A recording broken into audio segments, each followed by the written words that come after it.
Hello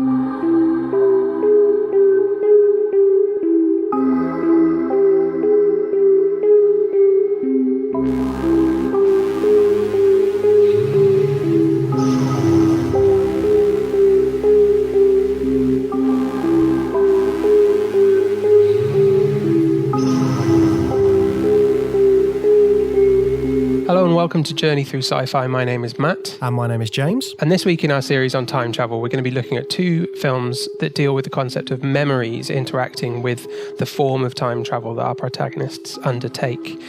What's the first film that we're going to be looking at this week, James? So the first film we're going to be taking a look at is 12 Monkeys, directed by Terry Gilliam. We're also going to be talking about La Jetée as well, because you couldn't have 12 Monkeys without La Jetée, classic film, one which we both studied at uni, so we'll talk about that one. And also Source Code, directed by Duncan Jones. Now, we've done a Duncan Jones one previously on the podcast, haven't we, Matt? Yeah, Duncan Jones returning to the podcast after we looked at Moon in Series 2 on space. So if you haven't heard that episode, do check it out. You can go back in the old archives on your podcast app and have a listen of that. This was his sophomore film, is that right? It was his second movie after the huge indie success of Moon. He came back with Source Code, so that'll be interesting to just talk a little bit about that, as well as all the time travel stuff that's going on in that. But first of all, let's crack on with the double header of La Jetée and 12 Monkeys. You're a very good observer, Cole. We have a very advanced program, something very different. An opportunity to reduce your sentence considerably. And possibly play an important role in returning the human race to the surface of the Earth. No license, no prints, no warrants. Take him down! But he took on 5 cops like he was dusted to the eyeballs. What year is this? What year do you think it is? 1996. That's the future, James. Do you think you're living in the future? So 12 Monkeys from 1995, directed by Terry Gilliam, a big sci-fi blockbuster for him with a lot of studio backing and involvement compared to his the previous films in his oeuvre, and heavily based on remaking the French movie La Jetée from 1962, directed by Chris Marker. Can I just come straight in and say, James, you said we studied La Jetée at university. I have absolutely no recollection of that. Can you please just give me a quick rundown of what we learned about La Jetée? I think we did different modules or something, but I definitely remember watching La Jetée in one of the lecture rooms, probably hungover after a night out. And yeah, we definitely looked at it because we talked about 12 Monkeys as well on one of the courses. So yeah, I think with La Jetée, we talked mainly about the fact that it was the way the editing works, because it's all still pictures, isn't it? And that's quite an interesting way to make a film, because usually you'd have the moving picture, because film is all about moving pictures. But the way that La Jetée is put together is a really interesting editing style, isn't it? Yeah, it creates the movement through the editing and also through the music as well, because the rhythms that are created through editing are really complemented by the score, and it's also got some lovely narration. I assume it was originally a French narration that was re-recorded for the version I've seen, but it's the narration itself has a lovely soft rhythm to it, and then the music kind of swells up underneath the edits. And there is one instance of movement, of actual filmed movement, at least one that I noticed. There's a nice montage sequence that builds up movement through fades of images, and then it builds up to an actual moment of proper filmed movement, where the love interest woman looks into the camera in a point of view shot. So that was kind of a nice moment. But I can see why we would have studied it. It's a film student's kind of dream film, isn't it? It's like a short French art movie from the 60s that's got really, really interesting editing, and it's artsy and alternative, but in a very accessible way, because it basically creates a traditional movie in an untraditional way, and it's nice and short. Your favourite kind of film, Matt? Yeah. But yeah, I was thinking about the fact that you could make any film like La Jetée, couldn't you? Because all films, the way they're cut together, are just a series of shots. And if you swapped them out for just still frames, you'd get a similar sort of look to what's happening in La Jetée. But it's something you never really notice. You don't really notice the switching in shots when you're watching a film because the editing is usually so seamless, at least good editing is anyway. And yeah, with Le Jetée, you get that sense of space and what's happening to the characters just through these photos. And also, we've already talked about like editing and how important that is for telling time travel stories, haven't we? Especially when we looked at Je t'aime, another sort of French art house, fantastic film. So this sort of way of telling a time travel story with editing, there's definitely something in there, isn't there? Yeah, and I think it links into what we're talking about this week about memories as well. And I guess the main kind of conceptual thing that's going on in Le Jetée with the still images is the comparison to, you know, snapshot memories and the way that we treat a photo book of images from holidays and stuff as a kind of stand-in for memories. And it's how we link our memories to the real world, and images themselves are very evocative. You can be transported back to a place that you remember from just a single image of a holiday when you're a kid or whatever. I feel like that's what Chris Marker's is trying to capture by using the still images from Le Jetée, because it is all about a character who is completely obsessed with this one memory that he experienced when he was a kid, and he's physically transported back to it in a very real and actual way. Holy Sunday. There the parents used to take their children to watch the departing planes. Of this particular Sunday, the child whose story we are going to tell was bound to remember the sight of a frozen sun, of a stage setting at the end of the pier, and of a woman's face. So yeah, so it's like a photo album, isn't it? When you look at a photo album and you remember those moments, and it's so linked to memory, looking at pictures of stuff, and film is the next sort of level of that. Having an actual moving picture, you're able to see a memory but from a different perspective. In both Le Jetée and 12 Monkeys, the main bit is when the kid sees a man die. He doesn't know what relevance that has to him, but he sees that moment and he knows it has a specific significance in his life. And in the same way, when we've looked at other time travel films, there's always like moments which people go back to. Like in Slaughterhouse 5, he keeps going back to that moment in World War II. He keeps going back to Dresden.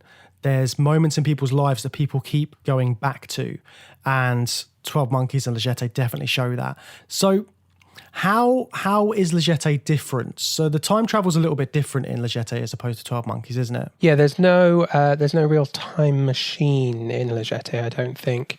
What we're shown in Le Jetée is like an eye mask that the character has to wear, and then he's just experimented on. Because it's just still images, you don't get the real detail of what's going on with him, but they're conducting these seedy experiments in this prison that he's kept in this post-apocalyptic future world, and the effect of those experiments is transporting him back in time. So it's a little bit like what we looked at in Je t'aime and The Jacket, where we've got people who have these experiments done to them and the result is time travel. It's very deliberate. It's the stated goal of these scientists is to send them in Le Jetée both back and forward to try and look for what resources, energy and food, like to save the human race after this war. Yeah, they're doing the old H.G. Wells thing of trying to bring back information from the future or the past that can help them in their present. So they sort of want that extra bit of information to sort of help them out. And especially in the situation that they are in Le Jetée and 12 Monkeys, they're, like you said, they're in a post-apocalyptic sort of almost dystopian looking society. They're all living underground. There's been a big cataclysm on above ground, and they're trying to think of a way that they can sort of like sort the world out and get back above ground. Yeah, so Le Jetée keeps that very, very simple, doesn't it? And that's the entire plot. There's been a war. It's devastated the earth. And this guy is a perfect candidate to be sent through the time travel because of his associations with strong memories that he can't escape, much like Claude in Je t'aime was a perfect candidate then for that reason. 12 Monkeys then builds on that and really, really expands it and makes it much, much more complicated. There's no war in 12 Monkeys. Humanity's been destroyed by a virus, and this introduces the new element of the mission that Bruce Willis's character Cole is going on to uncover more about that. But the basic framing of witnessing a death at an airport and then coming back to that as a child and then coming back to that later in the film, that's what they take from Le Jetée and keep that as the framing device of both movies. So let's talk more about 12 Monkeys then, because that is the main focus of today's episode. So directed by Terry Gilliam. Obviously, Terry Gilliam sort of rose to fame through Monty Python. He did all the illustrations and things like that. What do you know of Terry Gilliam as a director? I really love his films, but I haven't seen all of them. I've seen the big ones, and he's obviously known for his very unique visual style. And we watched a documentary in preparation for this about the making of 12 Monkeys. And one of the best parts of that documentary was seeing how some of that visual style comes together. Because when I was watching 12 Monkeys, the one thing that stood out to me was just how messy and junky everything is, both in the future and our present. And I just thought, oh, that looks cool. That's very Terry Gilliam-y. And also the costumes as well and all of that stuff.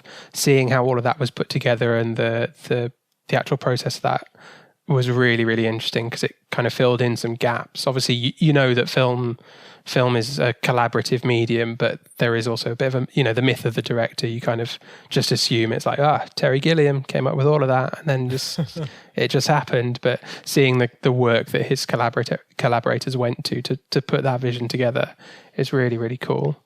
How many of his films have you seen? I've seen quite a few of them, actually. I did go through a bit of a phase when I was trying to make my way through them. But yeah, I think you put it best when you said they're Terry Gilliam-y, because he does have a very sort of distinct style, and a lot of sort of the look of 12 Monkeys is similar to Brazil, which is sort of like another sort of dystopian kind of future world that he's showing you in that. And this sort of like, he's always got like quite busy shots. There's lots going on. They always look a little bit dank. They're sort of like, when he's depicting things, it's kind of got like a grimy nature to it.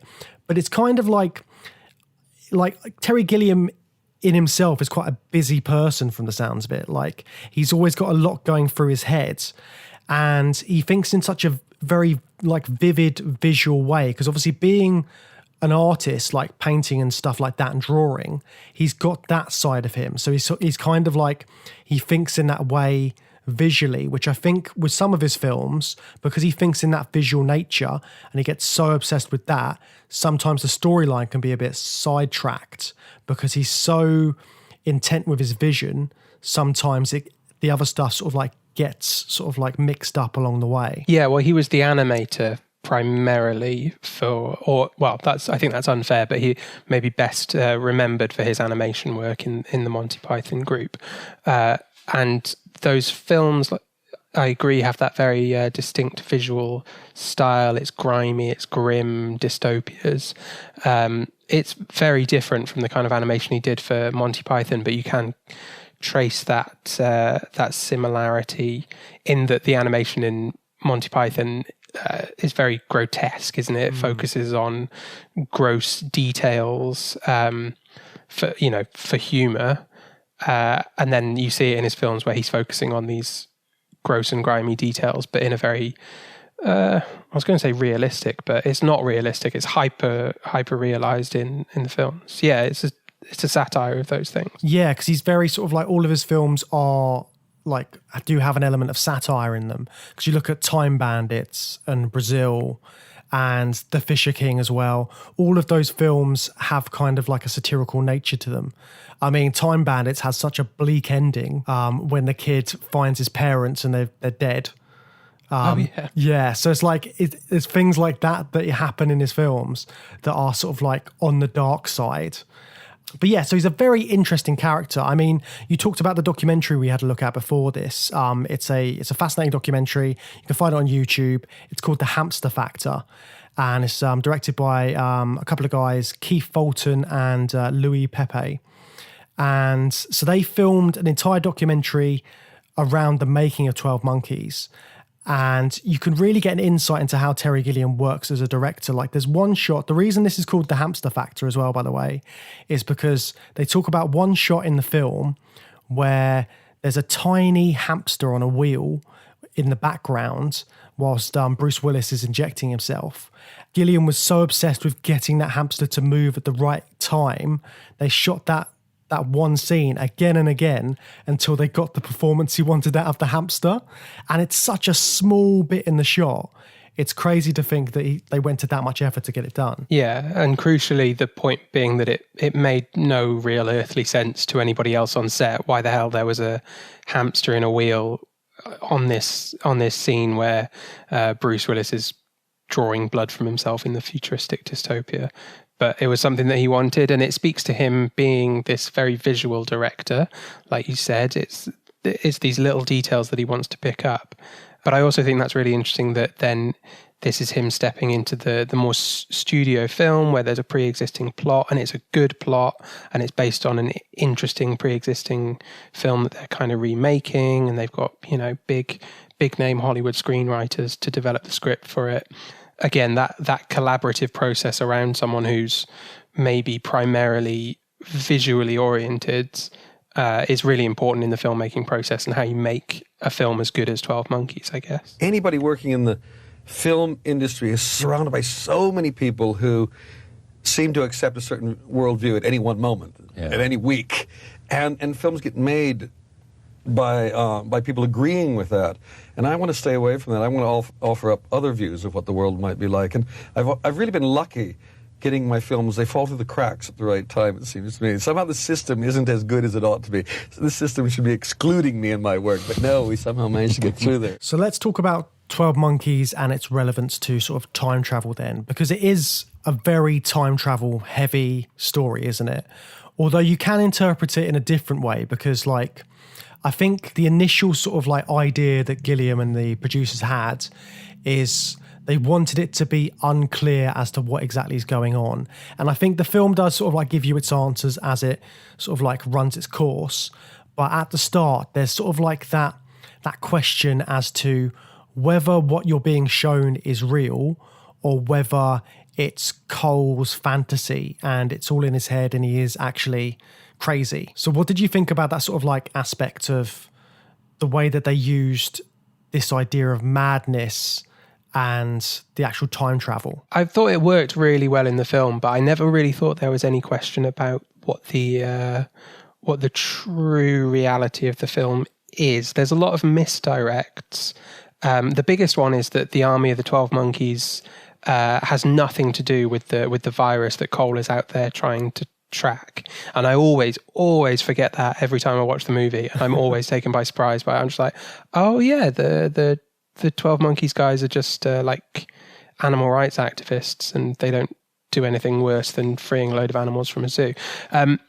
That's a big misdirect where they kind of pull the rug out from under you. But as far as Cole's perception of reality and whether or not he's just completely misunderstanding the world around him and he's not really from the future, I think there's a lot of authority in the film about the way we're shown that. I keep saying future, but it's Cole's present day in the 2030s, 2040s, when he's a grown man and it's, a wasteland up above on the surface.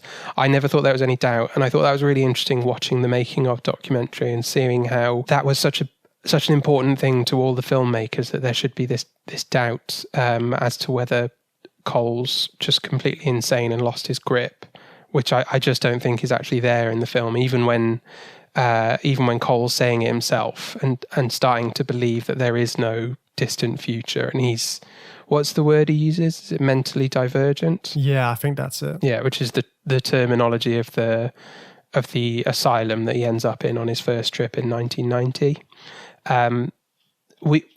I don't think there's any question to it. I think it's really clear what the timelines are and what the kind of facts are, even though we get the rug pulled out from under us on certain things. The big picture is always clear, I think. Yeah, I think it's pretty much cemented in sort of the way it's been put together in the final cut. But they do sort of do all these little bits. They do all the comparison shots and things like that.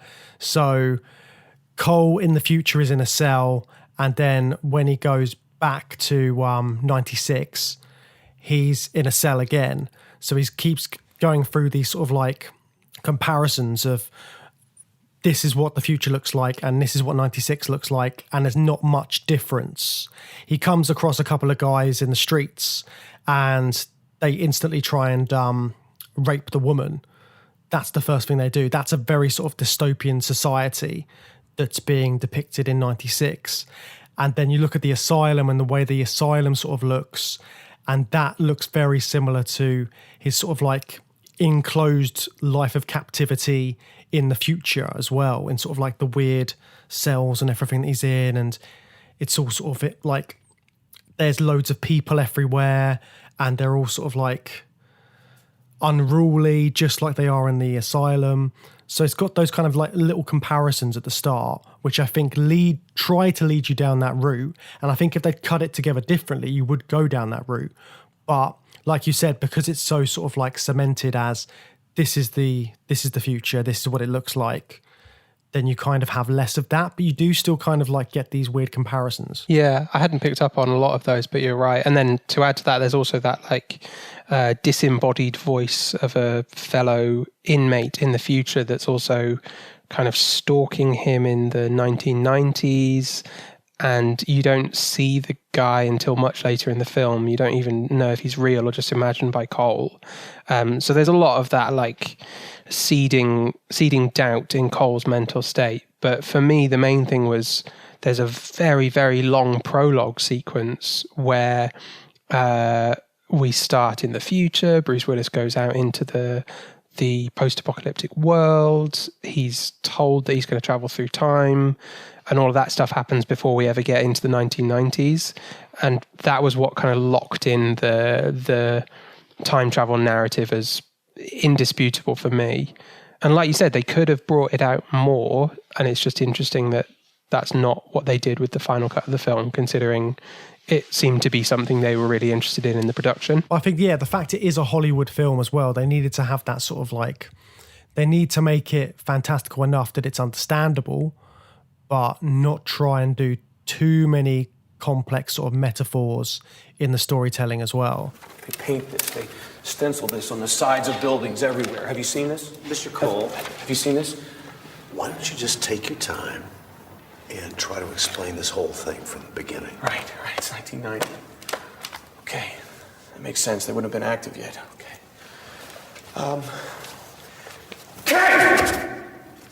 They also play around with unreliable narrators a lot in the film, which helps to complicate things and plays with that confusion that they're creating.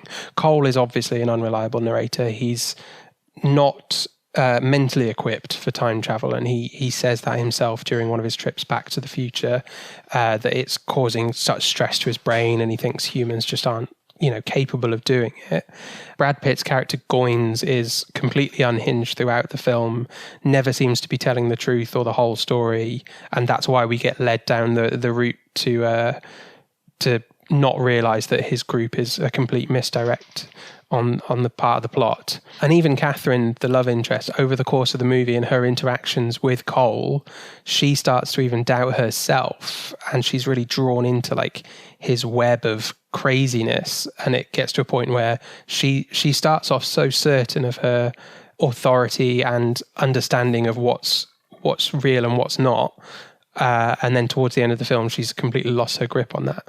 So we have a lot of unreliable narrators, and we have to kind of rely on the authoritative voice of the scientists in the future, who are just super weird and scary and creepy. So they're our kind of best anchor of what's really going on, and they're not particularly pleasant. They're very Terry Gilliam, scary future people, aren't they? Yeah, and they juxtapose the scientists in the future with the psychiatrists in 96 as well.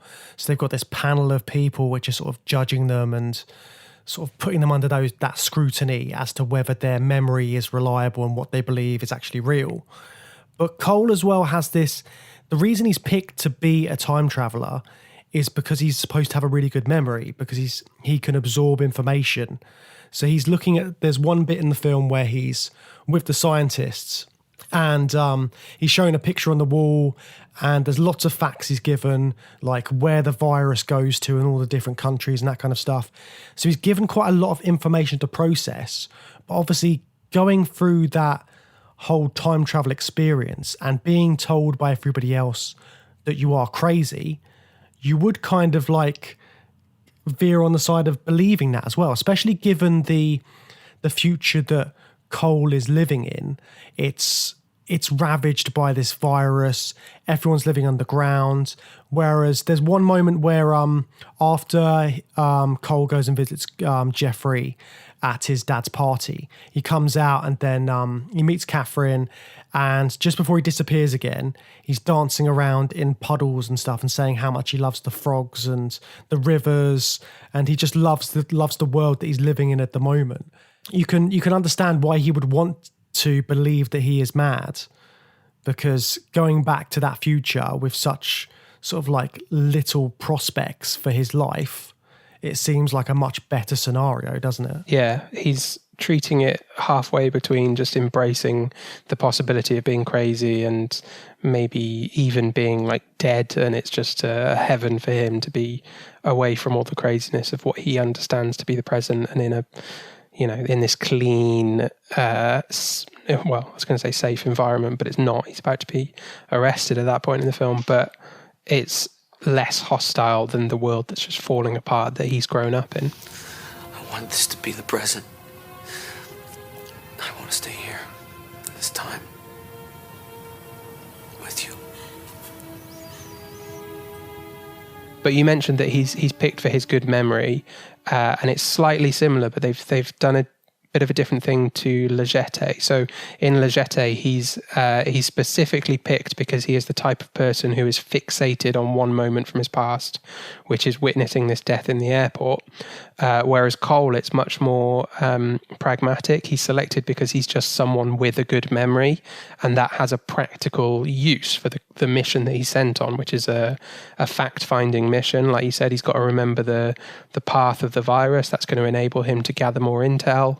I'm not entirely sure if the scientists in the 12 Monkeys future are aware of this this really, really powerful childhood memory that Cole has of the death at the airport, whether that would have changed their selection criteria for him, because they treat it as just a talent and a good skill that they want in a time traveler, which is a good memory. But what's coming through more is that he's haunted by this memory that's actually going to affect how he's going to be acting in the past and leads to the culmination of the film. So that's an interesting twist on Le Jetée and building out that concept of witnessing the scene at the start and the end that's going to come back, and then developing it into something a bit different in 12 Monkeys. Yeah, and that memory is so sort of fundamental to the actual plot, isn't it? Because, so, spoiler alert, what happens is young Cole sees someone get shot in the airport, and it turns out that person he sees is himself in the future. So he sees himself getting killed, basically, and that image haunts him without being able to fully process what he's just seen. So he's constantly dreaming about this moment. You see it in the start of the film. He sees someone with long hair. He sees a woman chasing after them, and you don't really know what it means at that point. They do a really good job in 12 Monkeys because they make it seem like it's not Cole who's died, because they put a wig on him. They get disguises when they're sort of like on the run. So Bruce Willis suddenly has long hair and a lovely moustache, so he's unrecognizable. And that sort of like moment makes it harder to figure out that that's where the actual film's going. And I quite like that because they could have done it in a lot of different ways. But I remember when I first watched it, I was like, I knew something bad was going to happen, but I didn't know quite what was going to happen until he sort of like went through that transformation. Yeah, they carefully drip feed the visual information as well. I think we see that dream that Cole has maybe 4 or 5 times throughout the film, and it's always edited slightly differently, and you're allowed to see a little bit more. And certainly about halfway through the film, you're getting a good look at Bruce Willis's face in the disguise, enough that certainly re-watching it, having seen it, you'll recognize Bruce Willis's face. You see Madeleine Stowe's face, But then they kind of double back on that and they play around with it because Catherine, the character, says, no, you're just associating meeting me in real life with this dream that you keep having. And that's why I'm appearing in your dream, and it is just a dream and not like a, prophecy or any significance like that. Yeah, and you talk about sort of like prophecies and things like that. The other sort of side of the film is Catherine's really into sort of this thing called Cassandra complex and sort of like doomsday prophecies. So she does a big lecture about that. And there's sort of like that element of the film, isn't there? Yeah. I really like the whole seeing your own death as a concept. I think it's really clever. It reminds me of, have you ever heard the phrase, when you just have like a random shiver and someone will say, someone just walked over your grave? This idea that you're somehow spiritually connected to the site that will be your grave, and someone walking over it has an effect through time that you can feel in your soul, and that it feels weird. And then expanding on that concept, the idea that if you were a time traveler and you witnessed your own death with no knowledge of it, it would be such a significant moment that it has ramifications on you through time and through, your standard perception of the world, that you would inherently feel something at that point, even stronger than just a shiver or whatever, that's going to stick with you your entire life and then be a focal point of your memories for the rest of your life. It's a great concept. It works really well, especially in this film. Watch it.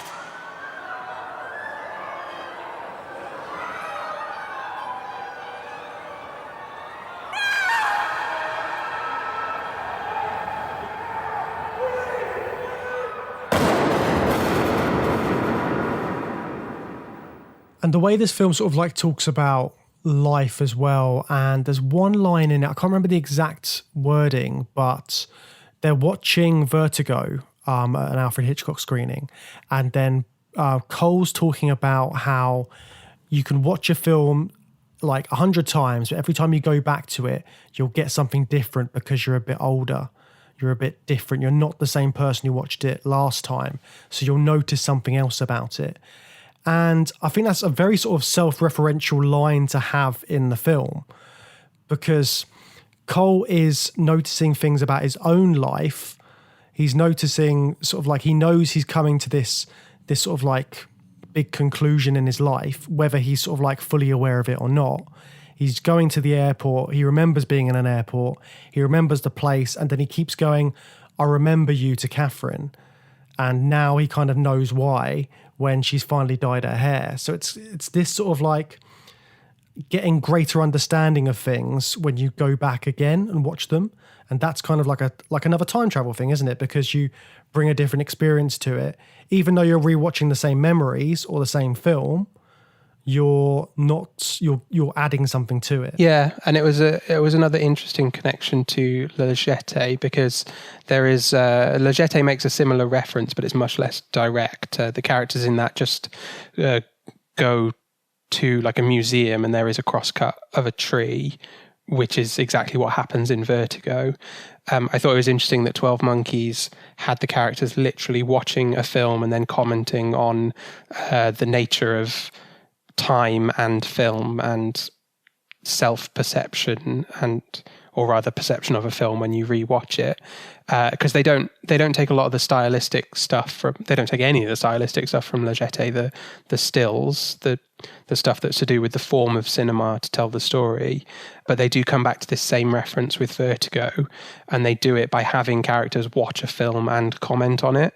So they are doing something with the form of film and making a comment on that, even though they haven't taken those same elements from La Jetée and copied them. There's an awareness of what time is like in films and how it's presented, and they're having the characters comment on that. It's just like what's happening with us. Like the past. The movie never changes. It can't change, but every time you see it, it seems different because you're different. You see different things. I created a very, very loose link between La Jetée and this film, with the sort of like the idea of the photos, because it's a photo that Catherine realizes that Cole is telling the truth. So she finds that photo, and it's of when Cole gets thrust into World War One, and then she sees him there. So I was like, oh, it's a picture which kind of has that revelation. And then La Jetée is all a load of pictures. Very loose link, like I said, but that was like one thing which I was thinking. I was like, oh, a nice little photo reference in there. Yeah, I did expect there to be more stuff with cameras. Because it's been years since I'd seen 12 Monkeys, and I'd probably seen La Jetée more recently, so I was wondering if there was going to be more stuff with stills and frozen images and stuff like that. But that's an interesting connection to make. I'm glad you found one. It's very loose, though. But I think even Gilliam was very much like, it's not La Jetée, this film. This is a very different kind of film. Even though it's got the same sort of storyline, I think Gilliam wanted to make sure that it was sort of like his film rather than just a Hollywood remake of La Jetée, which it still kind of is. But yeah, it's kind of like that, isn't it? No, it's totally his film. It's totally his vision. It looks great. It's my favourite Terry Gilliam film, I think. Close one with Brazil, maybe. And also, like, because Gilliam's got a real problem with like Hollywood and big budget and stuff like that. He just wants to do his film and have his vision. And it's amazing that he got the sort of artistic license to put this together in the way that he wanted. Because he talked about, in the documentary we watched, he talked about how when they made Brazil, it was for Universal as well. And initially he had to put out his own cut because Universal were threatening to switch it up and then do it their way. So he put his own cut into a film festival, won the film festival, and then sort of like Universal were like, okay, if it's that good, then we'll let it go as you want it. So the fact that he was able to actually have that creative control on this one and sort of get it to where he wanted to is, it's really something. Yeah, it's a big deal to get final cut on a film when you're working for one of the huge studios. But I guess that experience with Brazil was enough to give him the clout that he needed to make a call like that. And I think that's great, because I wouldn't want to see the 12 Monkeys that had been butchered by a studio. Even though I did, I hate films that drag on and are too long. I did make a mental note of the fact that it was 45 minutes in before anything was really happening. But I didn't, I wasn't frustrated. I wasn't bored. I was just like, it was more like I looked at the time and I was like, wow, it's already been 45 minutes and we're only just getting into it. That was a long prologue, but it's great and I love it. And I have no problem with films that are over 2 hours long, as long as they're as good as 12 Monkeys. Yeah, it's really good. And I love all the sort of like little quirky bits, like the little random stuff that Gilliam's got in there, like the story about the boy who's trapped in the barn, or he's not trapped in the barn, he's trapped in a well. And they send a monkey down there with a corned beef sandwich to try and get him out and like to try and feed him whilst he's down there. And the reason that story is told is because Cole is remembering the story when he first heard it as a kid. And then he knows that the boy was really in the barn the whole time.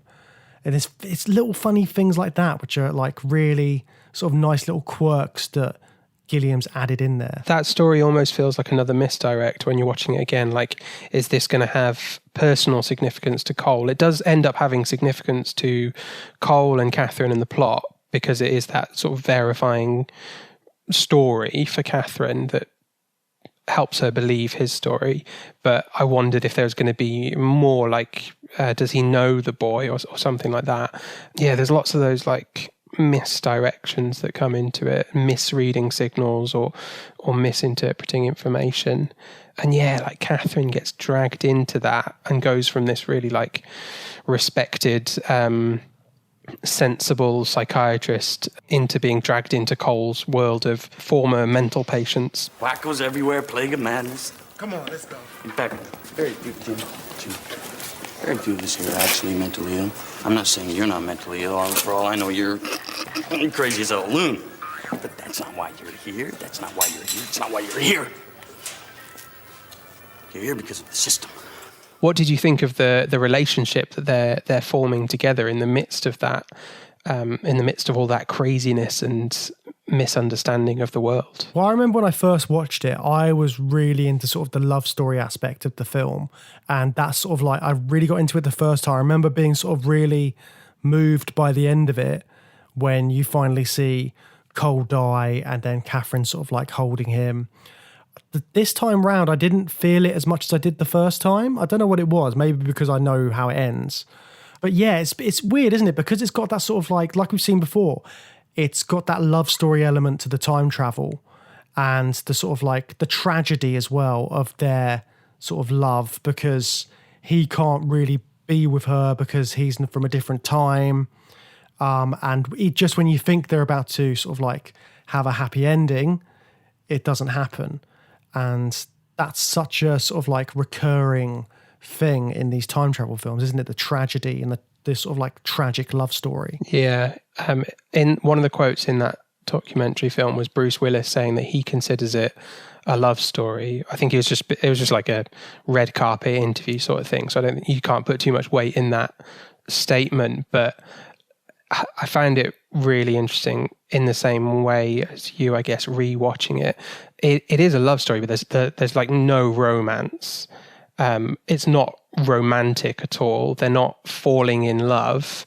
They are going through an incredibly stressful, crazy, weird experience together, and each other is all they have in terms of getting through that and just having someone to try and process it with. So Cole kind of becomes slightly more stable for being around Catherine, and Catherine becomes more unstable for being around Cole, and they just sort of balance out in the middle and form this little unit that look after each other and just want to run away and escape from all the madness they're experiencing.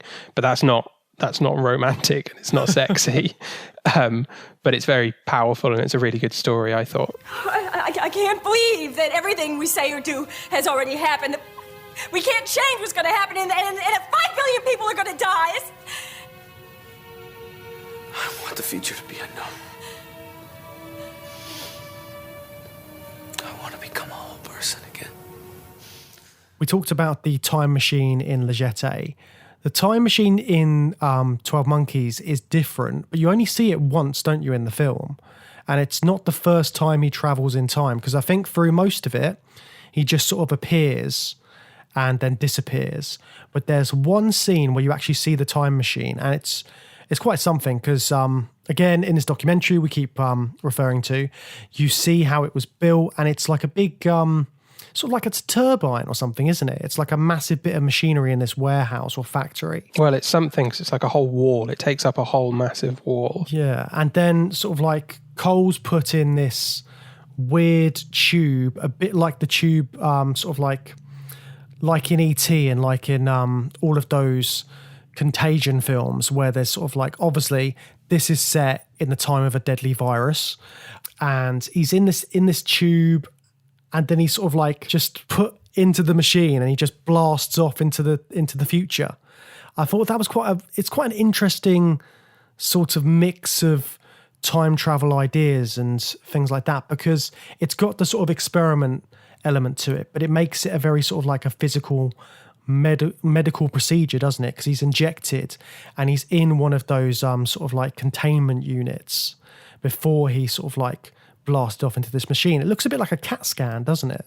Or something like that. It looks very medical. Yeah, it's very medical, but I think Terry Gilliam likes a certain kind of medical imagery, which is first half of the 1900s, everything's metallic but not stainless steel, like copper. So that scene where he's drawing blood, it's one of those metal syringes, which are terrifying. It's the most, if you're scared of needles, it's the most scary kind of needle, because it's just metal and it looks massive and it looks really painful. That seems to be the kind of medical imagery that Gilliam finds visually interesting. And it fits in with his whole grim post-apocalyptic vision for this film and Brazil, that he would use that kind of creepiness. Also, similarly, Cole's got put on like a protective suit at the start of the film to go and explore the outside, and the first stage of that is like a full body. Well, it's like he's putting on a massive condom. It's like latex or rubber in parts. He's got like a skull cap bit. I think he's wearing a full bodysuit, at the start of the shot, but he's pulling on the cap, pulling on rubber gloves, pulling on little like rubber booties, so that his whole body's wrapped in this medical rubber. You can even see when he pulls on the glove and he snaps it back, there's like a puff of powder. All just very like old-timey medical stuff, and then he puts on the rest of the suit on top of that. It's grisly. Seeing that made me glad that we only have to put on a little mask to go to the shops at the moment. Like, can you imagine having to put on what Cole has to every time he wants to go outside? Yeah, the full body condom to go to Sainsbury's. But the machine itself is another example of that. It's a big plastic tube with essentially a gurney in the middle, so that's another like scary medical thing, and it gets inserted into the wall, like plugged in, and then we don't really see much more of the machine and the machinery of it.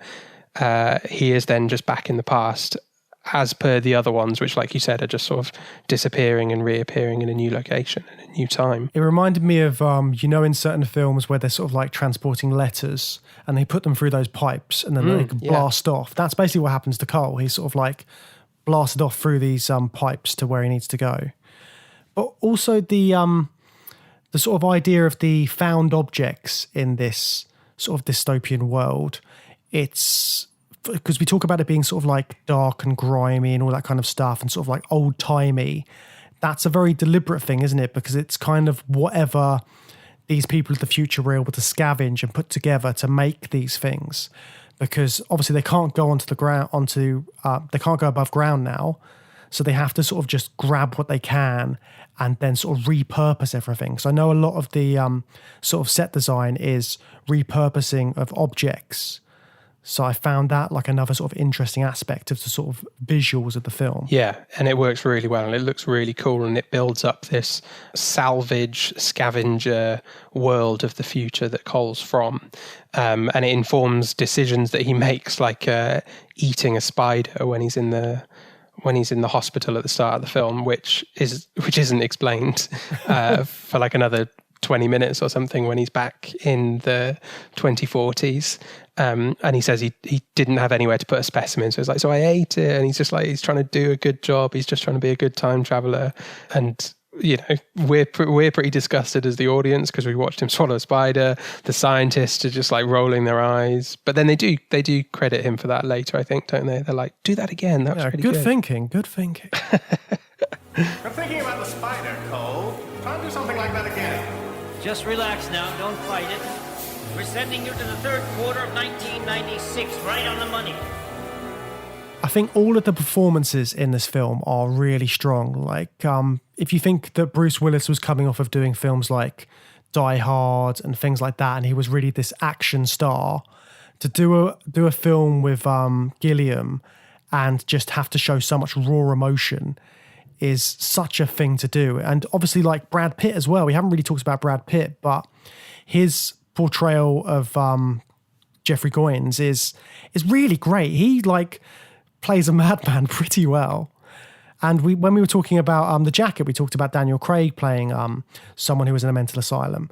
And I think Brad Pitt really sort of like, you don't recognize him as Brad Pitt in this. He's really sort of like, he's really believable as this character. Yeah, he's really like frenetic and just bouncing off the walls through the whole film. And that's really important because they have to sell Brad Pitt as, basically the antagonist for about, 80% of the film, I guess. We think that Brad Pitt is going to release the virus that kills all of humanity. It even has to build up to the point where Cole believes he's the one that seeded that idea in Goins's mind. So then there has to be, those performances are really important to sell that moment. Cole has to be completely devastated by that news. So that's a lot on Bruce Willis, and Goins has to be selling to Cole and to the audience that he's capable of doing something like that. So that's a lot on Brad Pitt, and they're both really pulling their weight. And then you've got Madeleine Stowe, who's just someone who's so stable and so sensible and so intelligent at the start of the film, who gets caught up in all this craziness and just, as we've talked about before, just getting dragged into this mad world, and her slow and steady deterioration as she realizes that time travel's real, and her whole understanding of the Cassandra complex is actually just time travelers, I guess. Yeah, epic performances all around for this film. And again, I really enjoyed it watching it, probably the third or second time that I've ever seen it. But it's a really good, solid time travel film, and it's very aware of what it's doing. It's sort of it gets it right, doesn't it? It does, absolutely. And another film which also has a big Hollywood star in, but on the flip side, it's more of a sort of independent feature, is Source Code. So shall we talk about Jake Gyllenhaal and Source Code then?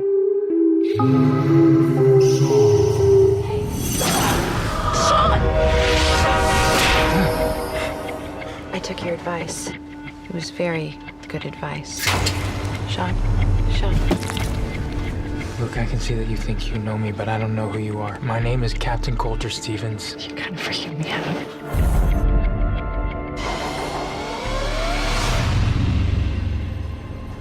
No. Talk to me, Sean. Look, I don't know who Sean is, and I don't know who you are.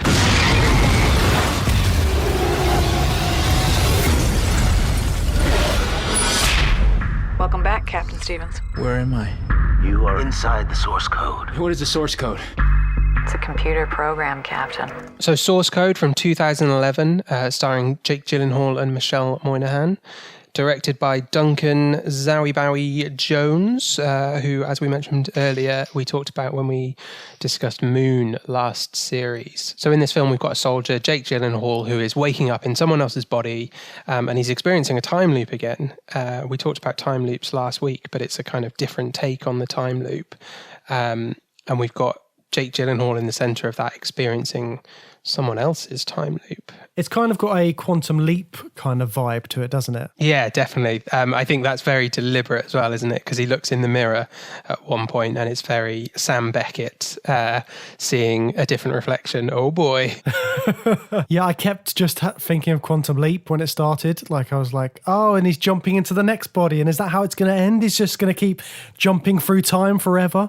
Like the very bleak ending of the amazing series that was Quantum Leap. Do you know, I never ever saw the final episode. I think I do know how it ends, so that's not a spoiler for me. But yeah, I've never actually finished it. So yeah, I think it's quite famous the way that it ends. I think a lot of films and TV shows have referenced it. Just the fact it ends with him just going on, continuously leaping forever. Well, the fact that I never finished it, so in my mind he was just continuously leaping forever because I never finished it anyway. So it's kind of the same result. But anyway, similarly, Coulter, who is Jake Gyllenhaal's character, is actually fulfilling a similar role to Sam Beckett in that he's placed into someone else's body in the past to solve a mystery and try and save people and save the world. So it's kind of a similar setup, isn't it? Yeah, it's a really clever setup as well, because when I first watched it, I wasn't expecting it because I'd heard that it was a time loop film. And like we've mentioned previously, time loop films kind of follow a sort of straightforward narrative. They learn something more throughout it. But this has a whole other layer to it as well, which is quite a nice little twist on the conventional time loop. But we'll go into that in more detail as we continue the conversation. But memory as well. So memory is a really important factor in Coulter, who is Jake Gyllenhaal's character. So he has to remember what's going on. And it starts off where he doesn't really know what's going on in the first place. He's as clueless as we are as the audience going into the film. Yeah, which is something I actually forgot about the film. I completely forgot that he was in someone else's body. I thought that it was just like a time loop where he'd been on the train and they're just sending him back within his own loop to try and find out more. But yeah, he's going into it as like a blank slate. He's got no memories and he's confused about what's going on. And 8 minutes later, the train explodes and he dies. And then we go straight into some memory exercises, don't we? Because we find out that he's a soldier and this is like a program, or he thinks it's a simulation. I guess it is a simulation. But they're going through these memory games that's like it's a bit of mental programming, right? So he's got this contact in the real world who's reading out like a series of playing cards and a series of words and asking him to repeat it. And it's a bit of programming that he's been through that helps him latch onto the real world and come back to himself and remember who he is after being in this experimental simulation program thing, whatever it is. This repetitive restating of a pattern is key to helping him regain his memories. So we've got memories built in right from the start of that, but then there's even more than that, isn't there? Yeah, and that whole aspect made me think of sort of like old spy films and stuff, when there's like a code word to activate the sleeper agent, and it's got all that kind of like vibe to it as well, hasn't it? Because he has to say the right order, and then without even knowing it, he knows what the next part of the sequence is. So he knows the call and response that he's getting sort of like after this sort of like simulation. So it's a really sort of like strange thing to watch at the start. And it's very sort of like, it's everything that it's doing is on purpose. So the fact that he's in a dark sort of space and it looks like he's in some sort of cockpit and he's got like a monitor, and then someone else is just looking for a camera to sort of chat to him. It's all sort of very deliberate, and it sort of like reveals more about what's actually going on as the film progresses. But yeah, this idea is sort of like, he doesn't know where he is. He doesn't know what he's doing. All he has to go on is what he's being told at the time by this person on the other side of the computer. Well, he has a little bit more to go on than that, because it's really important that Colter Stevens is a military man. So that programming is tapping into that military training as well. So he's able to come back to these repeated things that he's been through. And when he's exposed to that pattern again, it seems to trigger that military training element of his personality. As soon as he goes into the loop for the second time in the film, which I assume is the second time that Colter's experienced it. I don't think there's been loops before the film starts. I'm not too sure. But he's able to go straight into that with all of that military training, and he's really efficient. So it kind of inverts that time loop stuff that we looked at in Edge of Tomorrow and Groundhog Day, where the first time they go back, they're just sort of bumbling through it and confused by everything. Colter's very professional military man. He knows exactly what's going on. I'm going to experience everything again. I don't care about the coffee spilling and the train noise that I heard last time. I've got a job to do, and I'm just going to get straight to it. And he makes huge progress on that first repeat, doesn't he? And he treats it like a military situation, doesn't he? He takes control. He tries to sort of like get the job done as soon as possible. And again, we've seen soldiers time traveling in sort of like the other episodes, haven't we? So Slaughterhouse 5, we saw a similar character, and obviously the jacket. So it's something about soldiers and the sort of like mental fortitude that they have in order to do what they do, and how that equates to sort of time travel and being sort of like so sure of yourself in what you're doing and having the confidence and being able to deal with these situations which are life-threatening. In some instances, they're sort of like cataclysmic in what could happen if they go wrong. So yeah, these characters sort of like work well in sort of time travel stories, don't they? These soldiers. Yeah, and we saw that play out in Edge of Tomorrow between Tom Cruise and Emily Blunt's characters, because Tom Cruise was not like super tough military guy. He worked in the media, whereas Emily Blunt was a frontline soldier. So she was more equipped to use the time travel that was happening in that film for military purposes and become like a super soldier. Colter's ready to go straight into that in source code as soon as he's reminded that he's a soldier, and as soon as he understands it's a sim. Like you said, he treats it like a military situation. And we talked about characters in time loops who basically become superheroes with the knowledge that they're given. Colter kind of goes straight into being a superhero, but it's not through knowledge and repetition. It's more like the awareness that it's not really happening to him, and it's all going to reset anyway, and he'll get another go. He's free of all the social bounds that he might be shackled to otherwise. Like, he doesn't have to engage in conversation or be nice to anyone. If he wants to beat someone up on the train to get information out of them, he'll just do it because he doesn't see it as real, and he knows that he's just going to loop around again and have another go. So it gives him this strength and confidence that characters like Bill Murray and Groundhog Day take dozens and dozens and hundreds of loops to get to before they have that level of confidence that Coulter's got second time round. Yeah, and it helps as like a storytelling device as well, because it means that you can get past all the exposition of, oh, you're in a time loop, what's going on? You still have that element to the story. You don't know fully what's happening and why he's there, but you know enough to be able to be like, okay, so he's got to try and save the train. He's got 8 minutes. If he doesn't do it, he's going to have another go. There's a reason he's doing it. We'll find out later. He's just got to do it. And that's quite good for a sort of a punchy 90-minute film, isn't it? We have to stop it before it happens. Do you understand? If you find the bomber, his second attack, the real attack, we think, can be prevented. We have very little time left. Out here, the clocks only move in one direction.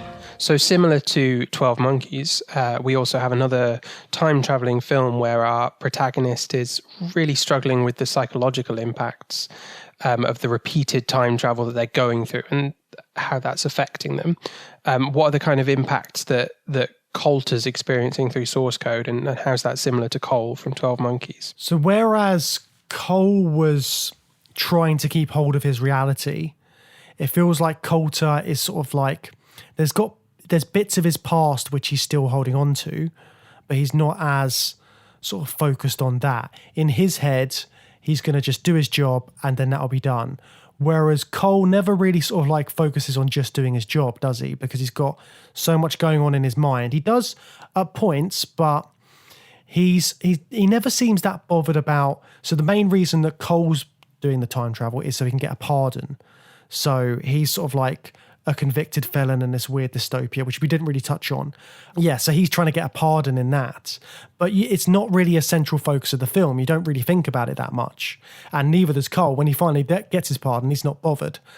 But Coulter is very obsessed with sort of like getting this done so he can carry on with his life and sort of like, yeah, get out of the simulation and then just get on with his life. Yeah, Cole is more mission focused and focusing on a completable mission to get to the end of that. But I do think both of them have a similar thing where they get distracted by what's going on in the past and they become quite obsessed with the past, and it ultimately, in different ways, it interferes with the completableness of their missions and their ability to stay mission focused. And they're both they both have this low standing in their worlds. You said Cole is a convicted felon. He is subjected to the time travel and he has no choice in it. On the surface, Coulter has more choice because he's a soldier. He's doing his job. We find out as the film goes on that he has a lot less say in it than even it might seem. But still, as a soldier, you know, when given orders, they have to do them, don't they? So if he finds himself in this experimental pod, you know, gets the memory pattern re-injected into his brain, he's just got to follow orders. He's just got to go along with it. So they're both kind of pushed around by external forces who are running these experiments and forced into these situations, and then distracted by the world of the past. What would you do if you only had a minute left to live? I don't know. I would call my dad. I would hear his voice, and I'd tell him I was sorry. So how do they get distracted by the world of the past then? What are the main things that sort of like, what happens to Coulter that sort of, because he's very much obsessed with trying to find out what's going on and why he's actually in this experiment, which he doesn't fully understand.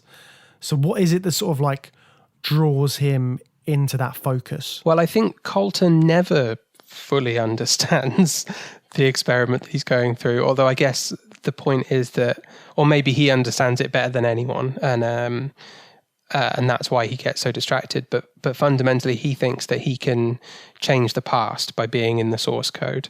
So the premise is that he's put into this source code program, and he's sent to relive the last 8 minutes of someone's life. Do you know what the guy's name is? It's just some guy who's on the train that day. It's just the teacher, isn't it? Yeah, I can't remember what he's called. But again, we get memories coming into it, and memories being an important theme of how the time travel works, because Dr. Rutledge, the guy who developed the source code, he explains that, now what is it? There's like a lasting mental energy that lasts with a corpse for a certain amount of time. I don't think it's 8 minutes. And then there's 8 minutes of memory that the human brain supposedly physically retains, and it's those two elements, the kind of lasting energies and the 8 minutes of memory, that they've scooped up out of the wreckage of the train crash and downloaded into the source code system, and that's what Coulter is able to then step into and experience. But he believes that he can make significant changes to the past world inside that simulation of that 8 minutes, and that's what gets him so distracted. Because Rutledge uses quite a nice sort of analogy for that, doesn't he? He talks about how CCTV cameras will get like the last 8 minutes of footage backed up. So even if they get wide, they'll have that 8 minutes footage or something like that. So it's, if you treat it like there's that amount of footage you can go back to and watch and experience, then that's quite a good way of looking at it. And that is how this time travel is working. He's given this 8 minutes to try and find out as much as he can about how this explosion happened. And he can try all the different scenarios. And Coulter gets obsessed with trying to stop the bomb from going off in the first place. Because for him, what everybody else feels is like a simulation or like a bit of footage that he's sort of rerunning through.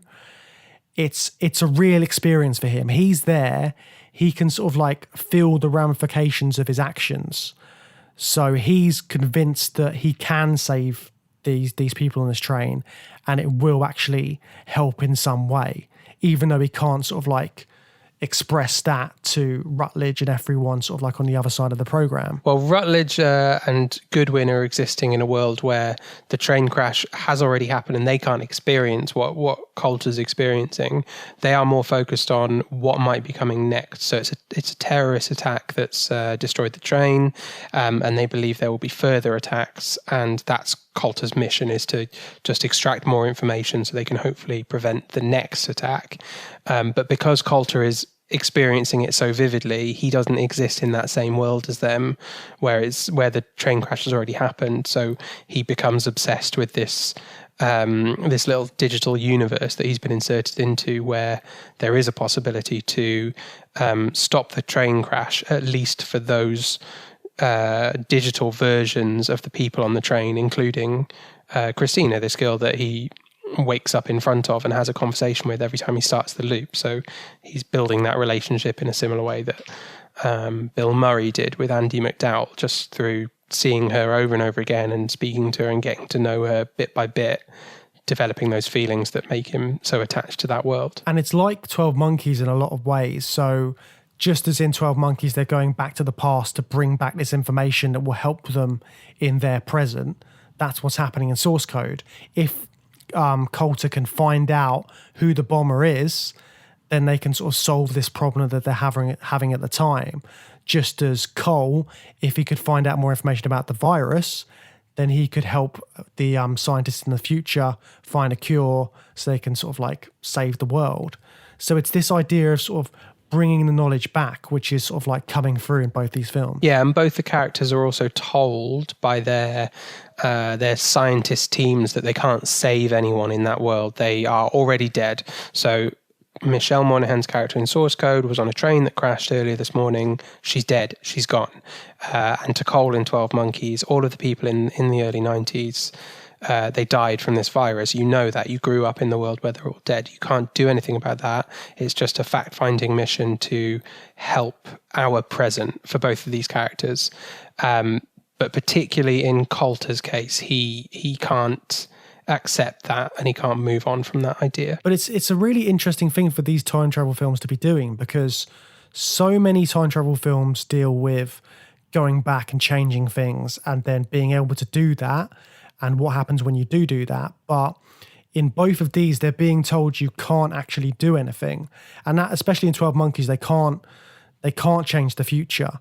And in a lot of ways, Source Code is the same, because the particular present that Goodwin and Rutledge are in, there's nothing they can do to change that present. So you can't change it, whatever they do.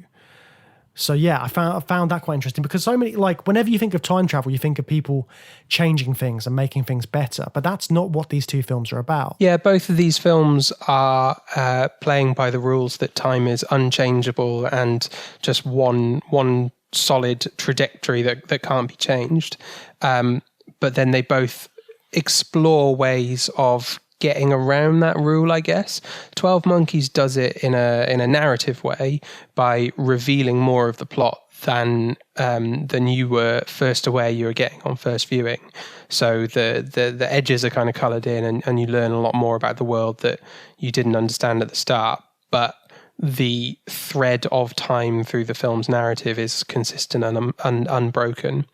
And in Source Code, yeah, you've got this outer world where time is moving in one direction, and they get around that by basically creating an alternate reality that Coulter gets to go into and eventually live in, I guess. I'm not really sure what happens at the end of the film there, but it creates another world where the event hasn't happened yet, or can be revisited and changed, and then we do create alternate timelines, but within this specific universe. Yeah, because it comes down to, in Source Code, this idea of like multiverses again, which we've spoken about a few times, especially when we looked at devs.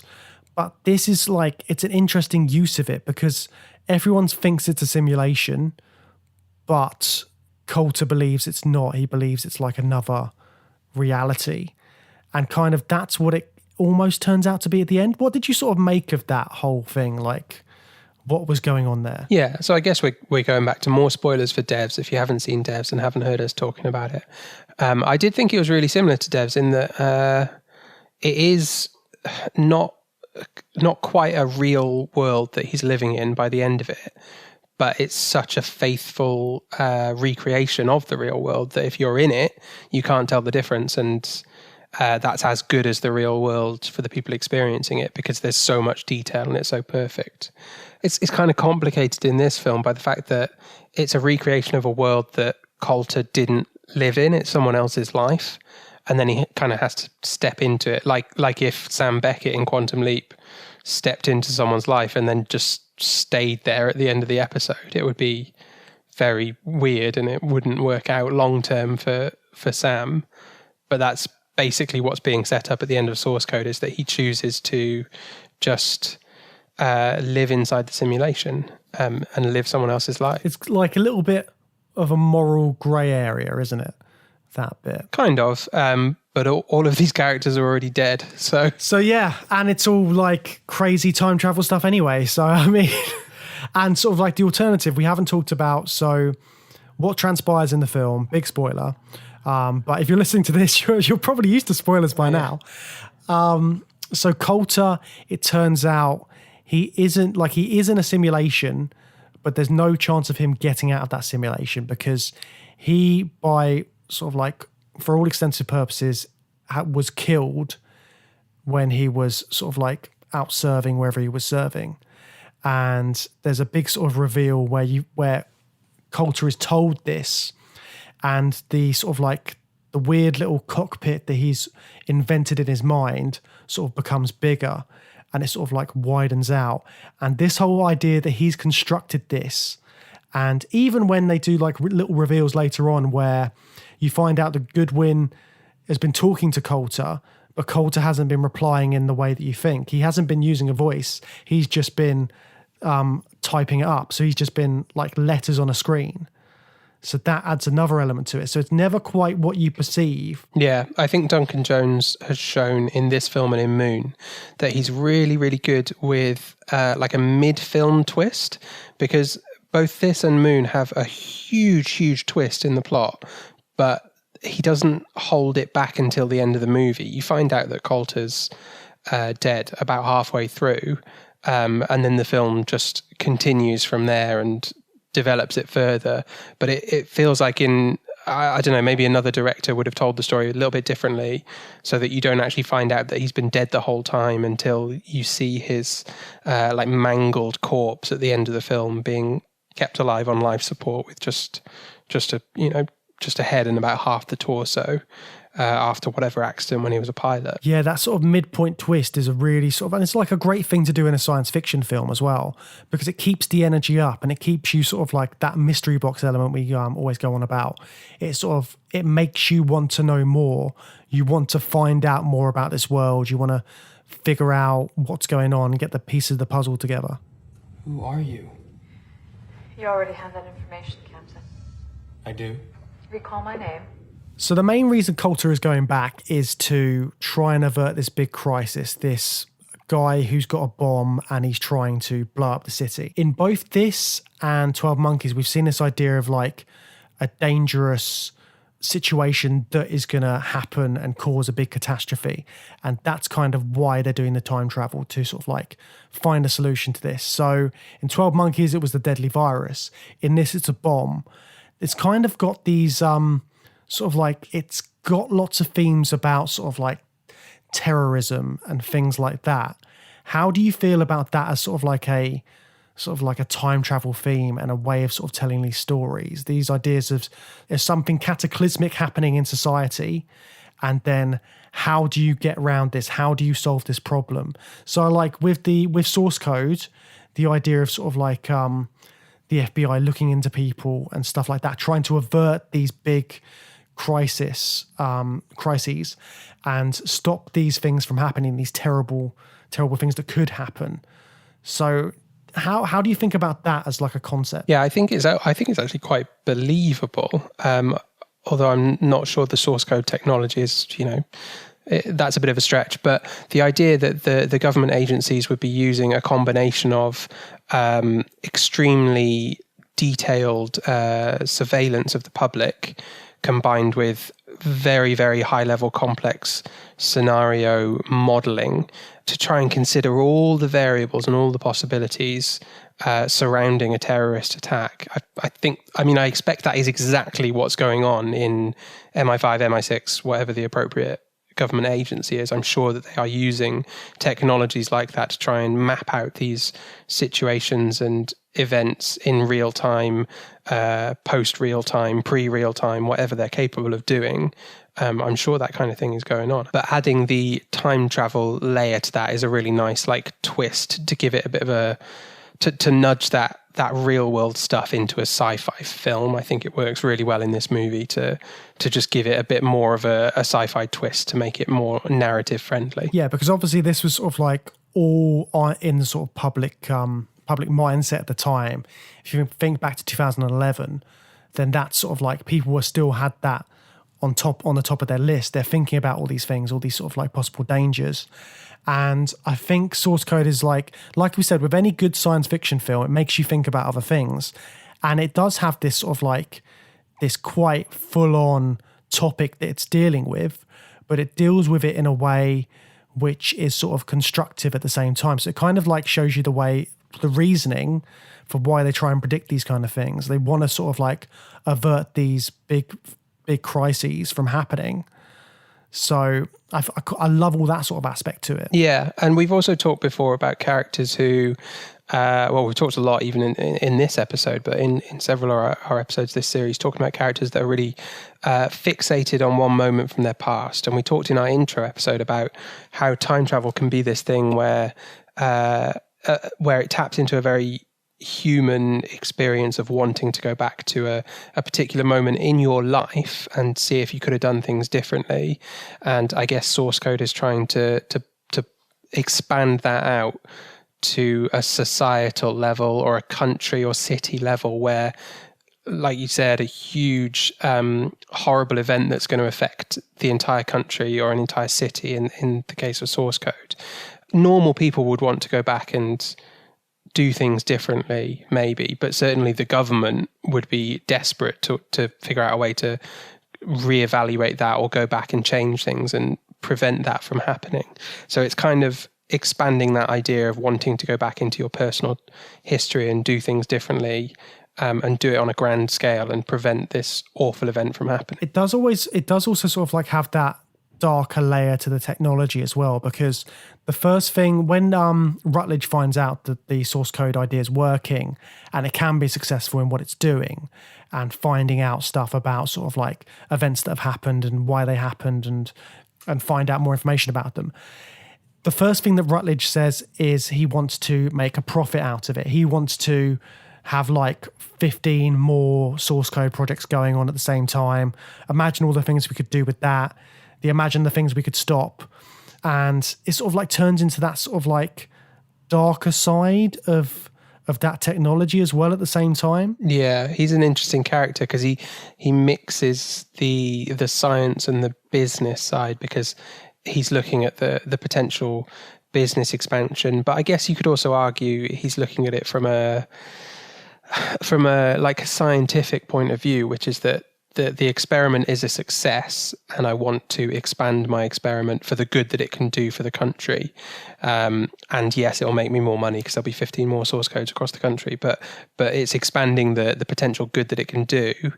But he's doing it in kind of a nefarious way, and it comes at a human cost, which is, in this instant, Coulter is just going to have his memory wiped and dumped back into the source code when he's been promised that he can just be allowed to have a dignified soldier's death after serving his country.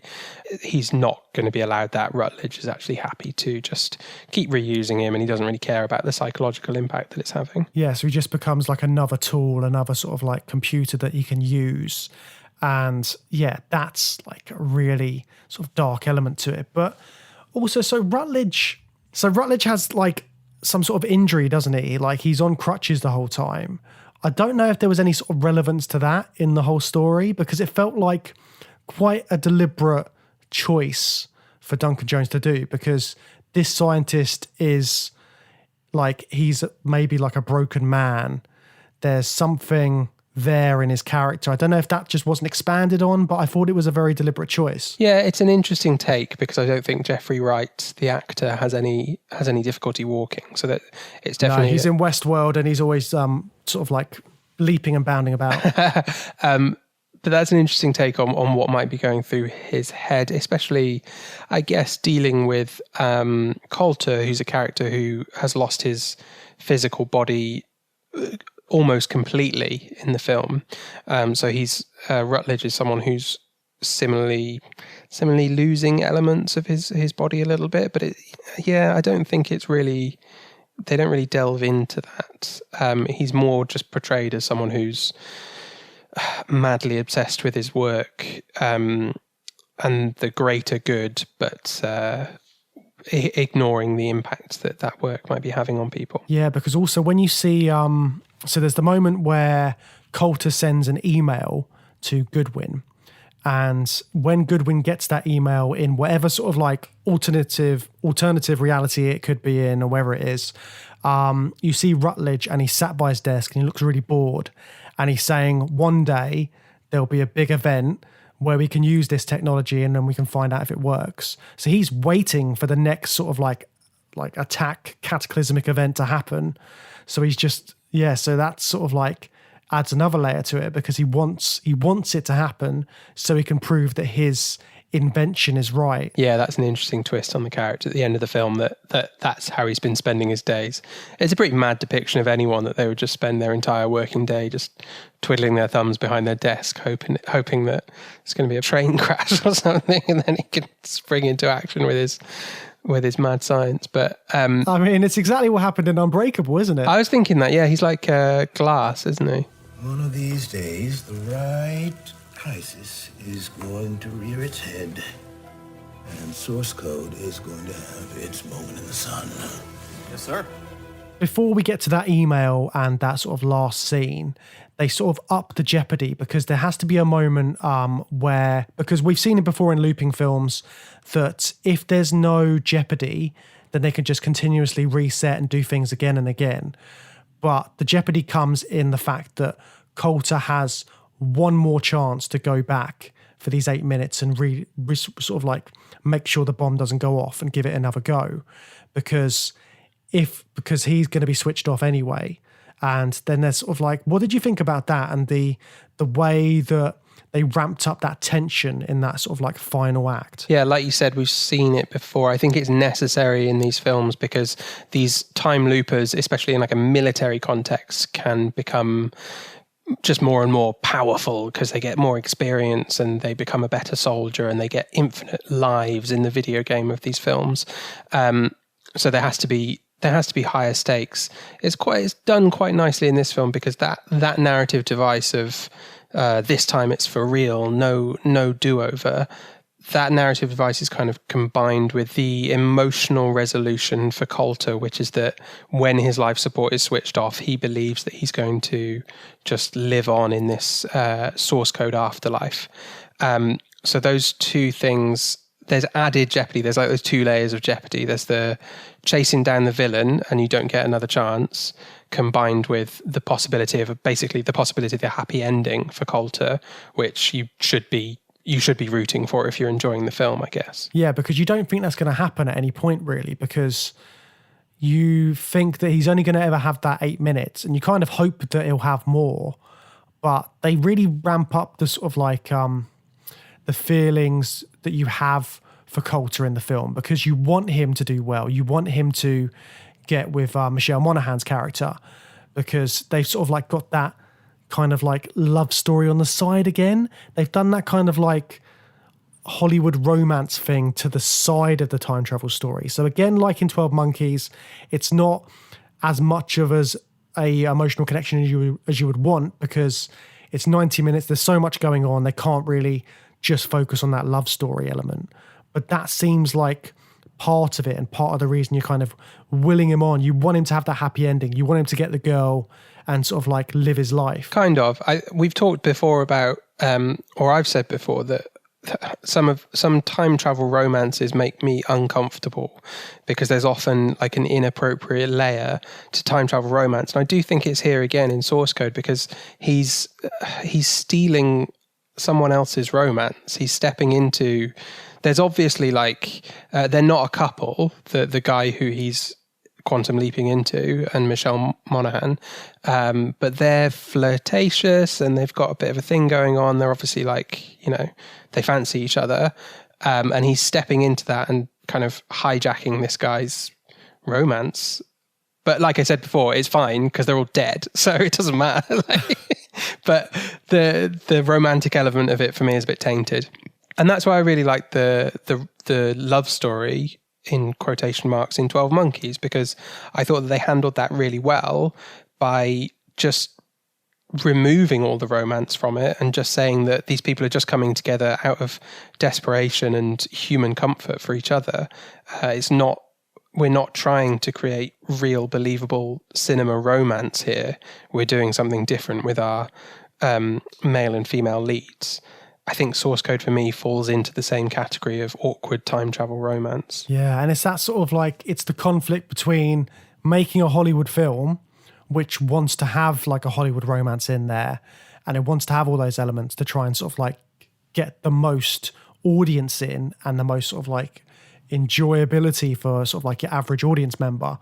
But in doing so, like you said, if you think about too much of it, like most sci-fi fans do, then you see the creepy elements, don't you? You see the sort of like the dodgy perspectives on these sort of like romances in these films. So what do you think lies ahead for Coulter and Christina at the end of this film? Oh, I don't know. It's going to be weird because I'd quite like to see what they would do if they had a sequel, because what would Coulter do living in this weird life where he's suddenly taken over this person's life? He has no idea who his family are, what he's done in the past. He's just in this weird... It's like when you've got like an alternative version of your reality. And yeah, he's just going to have no connection to anything in the world that he's in. So yeah, it's very strange, isn't it? Yeah, it's going to unravel pretty quickly when... it's time for him to just go home after he's been on this date at the end of the movie and he doesn't know where to go.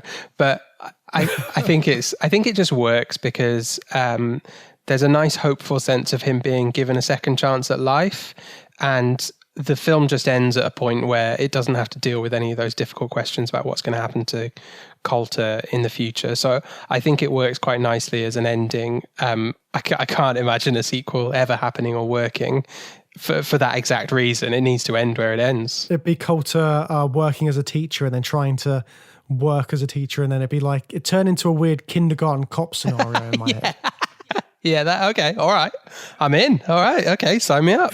That's it. Jake Gyllenhaal being Arnie teaching kids. You kids are soft. You lack discipline. But I've got news for you. You are mine now. You belong to me. But he gets this second chance, and it kind of comes at the expense of he loses all his superpowers. He had all this ability to see the future. He knew, well, just for 8 minutes, but he knew what was going to happen, and it gave him all these abilities in the source code to affect the future and create this new timeline. But he's kind of giving that up for a second chance at life and this possible stolen romance, which seems fair enough. But next week on the show, we're going to be looking at 2 films where time travelers use that ability to see into the future and know what's coming, and use that to their advantage and see if they can make changes to what's going to happen. So what are the films that we're going to be looking at next week, James? So next week, we're going to be looking at Donnie, Darko and Minority Report. So yeah, 2 films which both use this idea of clairvoyance. So being able to see the future and make changes to your own destiny almost. And especially in Minority Report, it brings up a lot of the stuff we've been talking about today, like in Source Code, with being able to predict events and hopefully stopping terrible crimes from happening. Minority Report really deals with that. And then Donnie Darko, again, it's got like a cataclysmic event, and then what happens if you can avert that and you can do stuff there. So yeah, it's going to be very interesting looking at those 2 films next week. So do join us again for that. We're looking forward to talking to you again. In the meantime, you can get in touch with us online. You can find us on social media, Journey Through Sci-Fi or Through Sci-Fi Pod. You can just search for us. I'm sure you'll be able to find us. Visit us at our website, which is journeythroughsci-fi.com, or you can get in touch with us by email. Drop us a line at journeythroughsci-fi@gmail.com. We've also got a discussion group up on Facebook, so if you want to come and chat to us and other sort of listeners of the pod, you can get involved there. If you find our Facebook page, which is at Through Sci-Fi or Journey Through Sci-Fi, you'll be able to find us and you can come and join us, come have a chat. And also, it'd be great if you could leave a review.